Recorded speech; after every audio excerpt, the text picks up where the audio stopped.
இப்போ உங்கள சுத்தி எத்தனையோ விஷயங்கள், ஆ நெறைய விஷயங்கள் நடந்துகிட்டு இருக்கலாம்.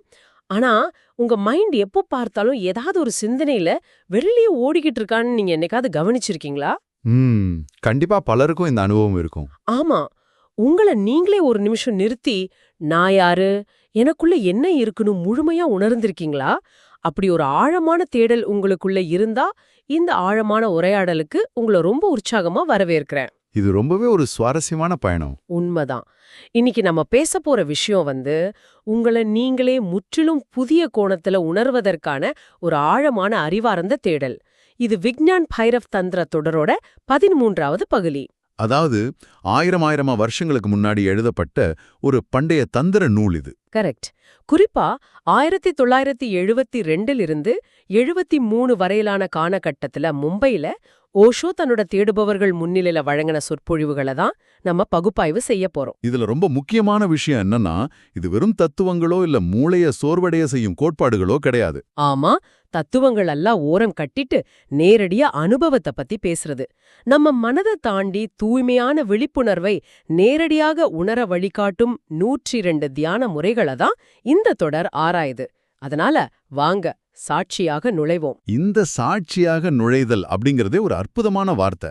இந்த அனுபவத்துக்குள்ள போறதுக்கு முன்னாடி ஆம், மையப்படுதல், அதாவது சென்டரிங் அப்படின்னா என்னங்கறத நம்ம ஆழமா புரிஞ்சுக்கணும். சென்டரிங்.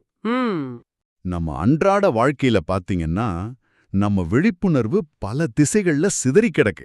நம்ம கண்கள், காதுகள், தொடு உணர்வுன்னு எல்லா புலன்கள் வழியாகவும் நம்ம கவனம் வெளியில இருக்கிற உலகத்தை நோக்கியே ஒரு பந்தயம் மாதிரி ஊடிக்கிட்டு இருக்கு. எதையாவது தேடிக்கிட்டே இருக்கு. ஆமா. ஆனா எப்போ அந்த விழிப்புணர்வு எந்த திசையிலயும் சிதறாம, எந்த ஒரு வெளிப்புற தூண்டுதலும் இல்லாம தனக்குள்ளேயே தன் மையத்திலேயே வேரூன்றி நிக்குதோ அதைத்தான் மையப்படுதல்னு சொல்றோம். இது நிகழ்ந்துடுச்சுன்னா அவன் தன்னை முழுமையா உணர்கிறான். தன்னை உணரும் அந்த கணத்துல இந்த ஒட்டுமொத்த பிரபஞ்சத்தோட தன்மையையும் அவன் உணர்ந்துடுறான் இல்லையா? கண்டிப்பா. அது ஒரு அலாதியான நிலை. இத கேட்பவர்கள் இப்படி யோசிச்சு பாருங்க. நாம எப்பவுமே நம்ம கண்களால தான் இந்த உலகத்தை பாக்குறோம்னு முழுமையா நம்பிட்டு இருக்கோம். ஆனா விக்ஞான் பைரவ் தந்திரா ஒரு மிகப்பெரிய உண்மைய உடைக்குது. அந்த பார்வையாளன் யாருங்கிற கேள்விதானே. கண்கள் அப்படிங்கறது வெறும் ஜன்னல்கள் அல்லது உடல்ல இருக்கிற துறப்புகள் மட்டும்தான். ஒரு கேமராவுல எப்படி லென்ஸ் இருக்கோ அது மாதிரி. ஆமா, லென்ஸ் எதையும் பாக்குறது கிடையாது. அதுக்குள்ள இருக்கிற சென்சார் தான் பதிவாகுது. அதே மாதிரி கண்களுக்கு பின்னாடி இருக்கும் ஒரு ஆழமான விழிப்புணர்வு தான் கண்களின் வழியா பாக்குது. அதனாலதான் ராத்திரியில நம்ம கண்களை மூடி ஆழமான தூக்கத்துல இருக்கும்போது கூட நம்மால கனவுகளை மிக தெளிவா காண முடியுது. ரொம்ப சரியான உதாரணம். கண்கள் மூடியிருந்தாலும் உள்ள ஒருத்தன் விழிப்போட பார்த்துக்கிட்டே இருக்கான்.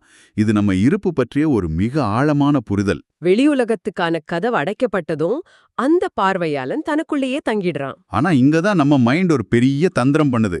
வெளியில எந்த பொருளும் இல்லைனாலும் மனதிற்குள்ள உதிக்கும் எண்ணங்களை வச்சுக்கிட்டு நம்ம உள்ள இருக்கோம்னு தப்பா நினைச்சுக்கிறோம். ஓ, அதாவது எண்ணங்கள் உள்ளுக்குள்ளே நடக்குதுன்னு நினைக்கிறது. ஆமா, உண்மையில எண்ணங்கள் எல்லாமே வெளியிலிருந்து நமக்கு திணிக்கப்பட்டவைதான். நம்ம ஆழ்ந்த மையத்துல தூய்மையான விழிப்புணர்வு மட்டுமே இருக்கு. இத ரொம்ப அழகா ஒரு பரந்த நீல நிற வானத்தோடு ஒப்பிடலாம். அந்த வானத்துல மிதந்து வர்ற மேகங்கள் தான் நம்ம எண்ணங்கள். மேகங்கள் வந்து போகும், ஆனா வானம் அப்படியே இருக்கும். எக்ஸாக்ட்லி. அந்த மேகங்கள் உங்ககிட்ட வருது போகுது, ஆனா அது வானத்துக்கு சொந்தமானது கிடையாது. நீங்க அந்த மேகங்கள்லயே மூழ்கி இருக்கும் வரைக்கும் நீங்க இன்னும் வெளியில தான் இருக்கீங்க, உங்க மையத்துக்குள்ள வரல. அப்போ இந்த மேகங்கள் இல்லாத தெளிவான வானத்தை, அதாவது நம்ம உள்ள இருக்கிற மையத்தை எப்படி நேரடியாக அடையறதுன்னு கேட்பவளுக்கு ஒரு கேள்வி வரலாம். இங்கதான் மறைமுகமான தேடல் அப்படிங்கிற ஒரு சுவாரஸ்யமான விஷயம் வருது. தி இன்டைரக்ட் அப்ரோச். ஆமா, மகிழ்ச்சி, ஆனந்தம் அல்லது மையப்படுதல் அப்படிங்கறத நாம நேரடியா தேடி போய் பிடிச்சிட முடியாது. ஒரு விஷயத்த நாம ரொம்ப தீவிரமா விரட்டி பிடிக்கும்போது அது நம்மள விட்டு ஓடிடும். தூக்கத்தை வர வைக்கணும்னு தீவிரமா முயற்சி பண்ணா தூக்கம் வராதது மாதிரிதான். ஆமா, ஆனா ஒரு விளையாட்டு நீங்க முழு ஈடுபாட்டோட விளையாடும் போதோ அல்லது உங்களுக்கு பிடிச்ச ஒரு இசைய நீங்க முழுமையா லயிச்சு கேட்கும் போதோ அந்த செயல்ல நீங்க 100% இருக்கும்போது அந்த மகிழ்ச்சி அப்படிங்கறது ஒரு உபவிளைவா தானாவே உங்களுக்குள்ள மலரும். ஒரு பை ப்ராடக்ட் மாதிரி. கரெக்ட். எனக்கு ஆனந்தம் வேணும்னு பலனை எதிர்பார்த்து நாம தியானம் செஞ்சா அந்த எதிர்பார்ப்பே ஒரு பெரிய தடையா மாறிடும். கண்டிப்பா. ரொம்ப அழகான நுட்பமான விஷயங்கள் எல்லாமே ரொம்ப மென்மையானவை. அது நேரடியா போய் கவ்வி பிடிச்சிடலான்னு நினைச்சா அந்த அழுத்தத்திலேயே அது அழிஞ்சிடும். தியான முறைகளோட அடிப்படை ரகசியமே இதுதான். ஆமா, நீங்க செய்யற பயிற்சியில மட்டும் முழுமையான கவனத்தை வையுங்க. அதோட விளைவு என்னவா இருக்குன்னு கொஞ்சம் கூட சிந்திக்காதீங்கன்னு ஓஷோ சொல்றாரு.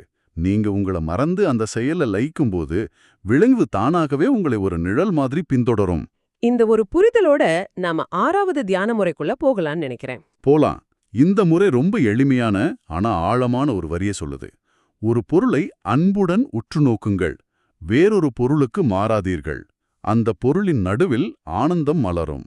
அன்புடன் உற்று நோக்குதல். இத கேட்கும்போதே மனசுக்கு ரொம்ப இதமா இருக்கு. ஆனா இங்க ஒரு பெரிய உளவியல் சிக்கல் இருக்கு. என்ன சிக்கல்? நாம ஒரு நபரையோ இல்ல ஒரு பொருளையோ காமத்தோட பாக்கறதுக்கும் அன்போட பாக்கறதுக்கும் இடையில ரொம்ப பெரிய வேறுபாடு இருக்கு. காமம் அப்படிங்கிறது ஒரு நபரை கூட நமக்கான பொருளா மாத்துறது. அதாவது ஒரு திங். இவர என்ன மகிழ்ச்சிக்காகவோ இல்ல என் தேவைக்காகவோ நான் எப்படி பயன்படுத்திக்கலாம் அப்படிங்கிற எண்ணம். கரெக்ட். ஒரு அதீத சுயநலம் அதுல இருக்கு. இங்க நாம அடுத்தவங்கள நம்ம தேவைக்கான ஒரு கருவியா மட்டும்தான் பாக்குறோம். ஆனா அன்பு அப்படிங்கிறது நேர்மாறானது. அது அந்த நபரையோ அல்லது பொருளையோ ஒரு தனித்துவமானவராக மாற்றுது. அவங்களாவே ஏத்துக்குது. இத புரிஞ்சிக்க நம்ம அன்றாட வாழ்க்கையிலிருந்து ஒரு உதாரணம் எடுத்துக்கலாம். இப்போ ஒரு கார்ப்பரேட் ஆபீஸ்ல வேலை செய்யற ஒரு கிளர்க் அல்லது ஒரு பல்கலைக்கழகத்துல பாடம் நடத்துற ஒரு பேராசிரியரை எடுத்துக்கோங்க. அந்த நிறுவனத்தை பொறுத்த வரைக்கும் அவங்க ஒரு கருவி. ஆமா, ஒரு ரிசோர்ஸ். நாளைக்கு அவங்க வேலையை விட்டு போயிட்டா அந்த சீட்டுக்கு இன்னொருத்தர் வந்துருவார். அவங்க ஈஸியா மாற்றப்படக்கூடிய ஒரு பொருள் மாதிரி தான் அங்க கருதப்படுறாங்க. ஆனா வீட்ல அப்படி இல்லையே. அதேதான். அந்த நபர் மேல அவங்க வீட்ல இருக்கிறவங்களோ குழந்தைங்களோ ஆழமான அன்பு செலுத்துறப்போ அவர் ஈடு இணையற்ற வேற யாராலையும் மாத்த முடியாத ஒரு தனித்துவமான நபரா மாறுறார். Unique person. இவ்ளோ மனுவேவல் மட்டுமில்ல, ஒரு சாதாரண மரம் கூட நாம அதை அன்போடு அணுகும்போது அதுக்கு ஒரு தனித்தன்மை வந்துடுறத நீங்க உணர்ந்திருக்கலாம். ஆமா, காட்டுல 1000 மரங்கள் இருக்கலாம். ஆனா நீங்க தினமும் தண்ணீர் ஊத்தி அன்பா பாத்துக்கிற உங்க வீட்டு மரம் உங்களுக்கு ஒரு பொருள் கிடையாது. அது உங்க குடும்பத்துல ஒருத்தர். இது பொருட்களுக்கு ரொம்ப சரியா பொருந்தும். எப்படி சொல்றீங்க? இப்போ ஒருத்தர்கிட்ட ஒரு சாதாரண பழைய ஃபியட் கார் இருக்குன்னு வச்சுப்போம். ரோட்ல அது மாதிரி ஆயிரக்கணக்கான கார்கள் போகலாம். அது எல்லாமே வெறும் உலோகத்தாலான இயந்திரங்கள். ஆனா அவர் தன்னோட கார் மேல ரொம்ப அன்பா இருக்கும்போது அந்த கார் அவருக்கு வெறும் மெஷின் கிடையாது. அதுக்கு ஏதாவது சின்ன சத்தம் வந்தா கூட இவருக்கு மனசு வலிக்க ஆரம்பிச்சிடும். கண்டிப்பா அந்த கார் ஒரு தனித்துவமான நபரை போல இவரோட உறவாடத் தொடங்கிடும். இப்போ இந்த அன்பின் மூலமா நம்ம ஈகோ எப்படி அழியுதுங்கிறதான் விஜயான் பைரவ தந்திரா விளக்குது. ஒரு பூவையோ அல்லது நாம நேசிக்கிற ஒருத்தரையும் பார்க்கும்போது நம்மள நாம முழுமையா மறந்து இவங்களை எப்படி மேலும் ஆனந்தமா வச்சுக்கிறது அப்படிங்கிற ஒரே சிந்தனையில இருக்கணும்னு இந்த முறை சொல்லுது. அந்த இடத்துல தான் ஒரு மேஜிக் நடக்குது. நீங்க ஒருத்தரை உண்மையாவே நேசிக்கும்போது இந்த உலகத்துல இருக்கிற அத்தனை சந்தோஷங்களையும் அவங்களுக்கு கொடுக்கணும்னு நினைப்பீங்க. ஆனா யதார்த்தத்துல உங்களால கொடுக்க முடிஞ்சது ரொம்ப கம்மிதான். ஆமா, அந்த உண்மையை நீங்க உணரும்போது உங்களுக்குள்ள ஒரு முழுமையான கையாறு நிலை ஏற்படும். ஒரு ஹெல்ப்லெஸ்னஸ். என்னால இவங்களுக்கு வேற என்ன பெருசா செஞ்சிட முடியும் அப்படிங்கிற அந்த வலியும் தவிப்பும் வரும் பாருங்க. அந்த வினாடியில உங்களோட நான் அப்படிங்கிற ஈகோ சுக்குநூறா உடைஞ்சு போகும். ஏன்னா ஈகோவுக்கு எப்பவுமே என்னால முடியுங்கிற அகம்பாவம் தான் உணவு. கரெக்ட். ஆனா அந்த அனந்தன் தவிப்புல உங்க மனம் செயல்படுறத நிறுத்திடும். அப்படி நீங்க முழுமையா அழிஞ்சு அடுத்தவர் மட்டுமே உங்க சிந்தனையா இருக்கிற அந்த வெறுமையான மையத்துல தான் நீங்க எதிர்பார்க்காத ஒரு பேரானந்தம் போகும். ஒரு பிளெஸிங். இந்த அன்பின் வெளிப்பாடு பற்றி பேசும்போது புத்தரோட ஒரு சுவாரஸ்யமான அறிவுரை ஞாபகத்துக்கு வருது. என்னது? புத்தர் தான் சீடர்களுக்கு பிரார்த்தனை செய்யும்போது எப்பவுமே தனக்காக எதையும் கேட்கக்கூடாது. கேட்கும் வரம் உலகத்துல இருக்கிற எல்லாருக்குமே கிடைக்கணும்னு நினைச்சு பிரார்த்தனை பண்ண சொல்வார். ஒரு விரிதான மனநிலை. ஆனா இது கேட்ட ஒரு நபர், சரி புத்தரே நீங்க சொல்றபடியே நான் கேட்கிறேன், ஆனா அந்த வரம் எல்லாருக்கும் கிடைக்கட்டும், என் பக்கத்து வீட்டுக்காரனை தவிர, ஏன்னா அவன் எனக்கு ஜென்ம விரோதி அப்படின்னு சொன்னானா. மனம் எப்போவே எவ்வளவு கணக்கு போடுது, எவ்வளவு சுயநலமா சிந்திக்குது அப்படிங்கறத இது ரொம்ப நகைச்சுவையாவும் ஆழமாவும் உணர்த்துது. இப்படி பிரிச்சு பாக்குற வரைக்கும் நம்மனால மையப்படவே முடியாது. மிகச் சரியான உதாரணம். இந்த சுயநலம் இருக்கிற வரைக்கும் மையப்படுதல் சாத்தியமில்ல. மனதளவில ஈகோவை எப்படி அழிக்கிறதுன்னு பார்த்தோம். இப்போ உடல் அளவில எப்படி மையத்தை அடைறதுன்னு 7வது தியான முறை சொல்லுது. இது உடலை சமநிலைப்படுத்துறத பத்தினது. இந்த முறை என்ன சொல்லுதுன்னா, கை கால்களின் ஆதரவின்றி பிட்டத்தின் மீது மட்டும் அமருங்கள், சட்டென்று மையப்படுதல் நிகழும். ஆனா இத கேட்ட உடனே தரையில உட்கார்ந்து இதை செஞ்சிட முடியாது. ஏன்னா நம்ம உடல் ரொம்ப மரத்து போயிருக்கு. ஆமா, அதுக்கு முன்னாடி நம்ம உடலை உணர்திறன் மிக்கதா சென்சிட்டிவா மாத்தணும்னு ஓஷோ ரொம்ப தெளிவா விளக்குறாரு. நம்ம உடலை நாமே உணர்திறன் மிக்கதா மாத்துறதா? இது கொஞ்சம் வித்தியாசமா இருக்கு. ஏன்னா நம்ம உடம்புல எங்கேயாவது வலி வந்தா மட்டும்தான் நமக்கு அப்படி ஒரு உறுப்பு இருக்கிறதே ஞாபகம் வருது. மத்த நேரத்துல நாம நம்ம உடம்ப பத்தி எந்த விழிப்புணர்வும் இல்லாம எப்பவுமே நம்ம சிந்தனைகளுக்குள்ளேயே தான் வாழ்ந்துகிட்டு இருக்கோம். அதனால தான் இதுக்கு ஒரு பிரத்யேகமான பயிற்சி கொடுக்கப்பட்டிருக்கா? ஆமா, முதல் 3 வாரங்களுக்கு நீங்க ஒரு நாற்காலியில அமர்ந்து கொண்டு கண்களை மூடி உங்க உடலோட மத்த எல்லா பகுதிகள் இருக்கிறதையும் மறந்துட்டு உங்க இடது கையை மட்டுமே முழுமையா உணரணும். இடது கைய மட்டுமா? ஆமா, உங்க முழு கவனமும் அந்த இடது கை மேல மட்டும்தான் இருக்கணும். அதோட எடை, அதுல ஏற்படுற சின்ன சின்ன அதிர்வுகள், ரத்த ஓட்டம்னு எல்லாத்தையும் கவனிச்சுக்கிட்டே வரணும். ஓஹோ, தொடர்ந்து செஞ்சா என்னாகும்? தொடர்ந்து 3 வாரங்கள் இதை செய்யும்போது உங்க கை ரொம்ப சென்சிட்டிவா மாறிடும். நீங்க அதை உயிரோட்டமா உணர்வீங்க. அதுக்கப்புறம் அடுத்த 3 வாரங்களுக்கு இதே பயிற்சியை நீங்க உட்காரும் பிட்டத்தின் மீது செய்யணும். நாற்காலியில அமரும் போதோ தரையில இருக்கும் போதோ பிட்டத்தின் எடைய முழுமையா உணரணும். இது கொஞ்சம் கொஞ்சமா உங்க உடலோட கீழ்ப்பகுதிய விழிப்புணர்வு நிலைக்கு கொண்டு வரணும்னு சொல்றீங்க. எக்ஸாக்ட்லி. அப்போ மொத்தம் 6 வார பயிற்சிக்கு பிறகுதான் இந்த தியானத்தோட மையத்துக்கே போகணும். உடம்பு சென்சிட்டிவ் ஆனதுக்கு அப்புறம் கை கால்கள் எந்த ஒரு ஆதாரமும் இல்லாம தரையில அமரும்போது உடம்போட ஒட்டுமொத்த எடையும் 2 பிட்டங்களிலும் சமமா பிரிஞ்சிருக்கான்னு கவனிக்கணும். வலது பக்கமோ இல்ல இடது பக்கமோ கொஞ்சமா சாஞ்சிருந்தா கூட அதை சரி செஞ்சு எடைய இருபுறமும் 100% சரியா பிரிச்சு சமநிலை அடையும் அந்த ஒரு நொடியில ரொம்ப ஆச்சரியமா நம்ம விழிப்புணர்வு நேர தொப்புள் மையத்துக்கு ஈர்க்கப்பட்டுடும். நேவல் சென்டருக்கு. ஆமா, புத்தர், மகாவீரர் இவங்களோட சிலைகளை பார்த்தா அவங்க ரொம்ப அமைதியா எந்த சலனமும் இல்லாம உட்கார்ந்திருப்பாங்க. அவங்க சும்மா தியானத்துக்காக கண்ணை மூடிட்டு உட்காரல, அவங்க அந்த எடையின் சமநிலையில முழுமையா மையப்பட்டிருக்காங்க அப்படிங்கிற ரகசியம் இப்பதான் புரியுது. அது வெறும் தோற்றம் கிடையாது, அது ஒரு ஆழமான அறிவியல். ஆமா, அந்த சிலைகள் நமக்கு உணர்த்துற பாஷையே வேற. இப்போ சிலைகள் மாதிரி உறைஞ்சு போறத பத்தி பேசணும். ஆனா வாழ்க்கை எப்பவுமே அசைஞ்சுகிட்டே இருக்கிற ஒண்ணு. அதனால 8வது தியான முறை அசைவோடு இசைந்து போறத பத்தி பேசுது இல்லையா? கரெக்ட். இப்போ நாம ஒரு மாட்டு வண்டியிலயோ இல்ல ஒரு ரயிலிலேயோ பயணம் செய்யும்போது நம்மள பலரும் ஏன் சீக்கிரமாவே உடல் சோர்வடைஞ்சிடுறோம்னு நீங்க யோசிச்சிருக்கீங்களா? வண்டி குழுங்குறதுனாலயா இருக்கும்? அது மட்டும் இல்ல, வண்டி ஒரு பக்கம் சாயும் போது நாம கீழே விழுந்துடக்கூடாதுங்கிற பயத்துல நம்ம உடலை ரொம்ப விரைப்பா வச்சுக்கிட்டு அந்த வண்டியோட அசைவை எதிர்த்து போராடுறோம், ரெசிஸ்ட் பண்றோம். ஓ, நம்ம தசைகள் எல்லாமே அந்த அசைவை முறியடிக்க முயற்சி பண்ணுது. ஆமா, இந்த தொடர்ச்சியான போராட்டம் தான் நம்மள சீக்கிரமா சோர்வாக்குது. இது ரொம்ப இயல்பான ஒண்ணுதான்.